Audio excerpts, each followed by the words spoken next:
Pinky!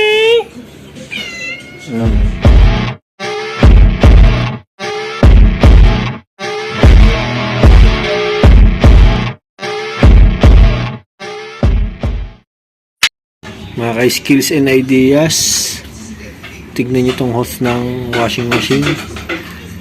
Marami ng tama, oh. Yan, kita nyo naman. Ayusin natin yan. Kasi pag naglagay ka ng tubig, ay tumatapon na. Kahit nakasabit na ganon, nakasabit na ganyan, yan. Tapon na siya. Tagas na. Kaya mga ka-skills sa ideas, ayusin natin ito. I-repair natin. Hindi na tayo magpapabayad o dadalhin sa shop para magawa ito. Tayo na lang po ang gagawa. Simple lang po ito, madali lang.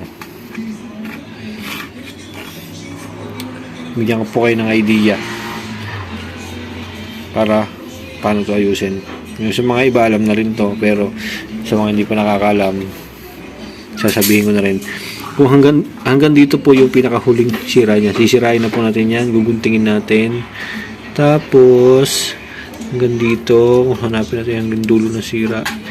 Ayan, hanggang dito sa taas, ayun, no, maliit. Ayan. Ayan, hanggang dyan ang puputulin natin. Ngayon, gagamitin natin ng konting estratehiya para maayos to. At meron ako ditong goma.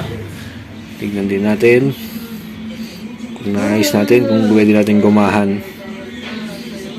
Ayan. Okay, simulan na natin.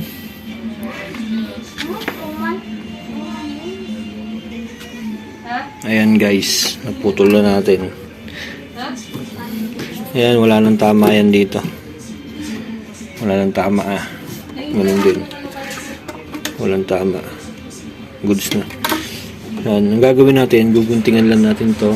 Lagyan natin na siwang. Ayan, to, siwang dito. Ganun din sa kabila. Tapos iikot natin yan.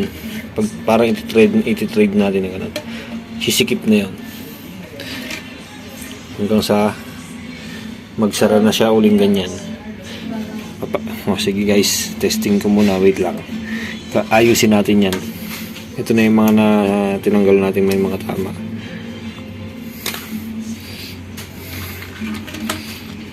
Pakita ko sa inyo mamaya yung ginawa kong siwang. At ayun nga mga ka-skills and ideas, nilagyan ko na ng siwang. Tingnan nyo.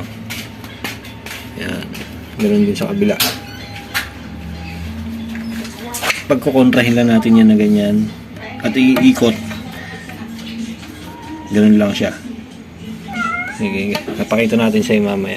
Papakita ko mamaya ito pagkayari ng may ayos ko na. Pero ganun nga siya gagawin.